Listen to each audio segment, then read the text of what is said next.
खानापूर तालुक्यातील विटापासून जवळ असलेल्या भाळवणी येथे लक्ष्मण अर्जुन मोजमले या ऊसतोड मजुराने किरकोळ कारणावरून मुलगा शुभम लक्ष्मण मोजमले वय वर्ष 17 या अल्पवयीन मुलीसह पत्नी सुदामती वय वर्ष 45 दोघेही राहणार पुसरा जिल्हा बीड तालुका वडवणी सध्या राहणार भाळवणी यांच्यावर पहाटे 5 वाजण्याच्या सुमारास चाकू हल्ला केला। या प्रकरणी विटा पोलीस ठाण्यात लक्ष्मण मोजमले यांच्या विरोधात खुनाचा प्रयत्न केल्याप्रकरणी गुन्हा दाखल करण्यात आला।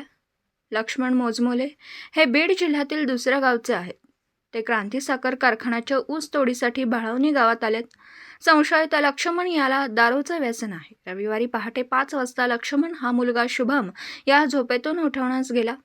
त्यावेळी पत्नी सुदामती हिने शुभम यास उठवू नका, तो दिवसभर काम करून कंटाळून झोपलाय असं लक्ष्मण याला सुनावलं। याच रागातून लक्ष्मण याने हातामध्ये चाकू घेऊन पत्नी सुदामती हिच्या पोटावर वार करून गंभीर जखमी केलं। यावेळी शुभम आणि संशयित लक्ष्मण यास पाठीमागून पकडण्याचा प्रयत्न केला। त्याच्यावरही त्याने चाकू हल्ला केला। त्यास शुभमही गंभीर जखमी झाला। या जखमी आई व मुलावर मिरजेतील शासकीय रुग्णालयात उपचार सुरू आहेत।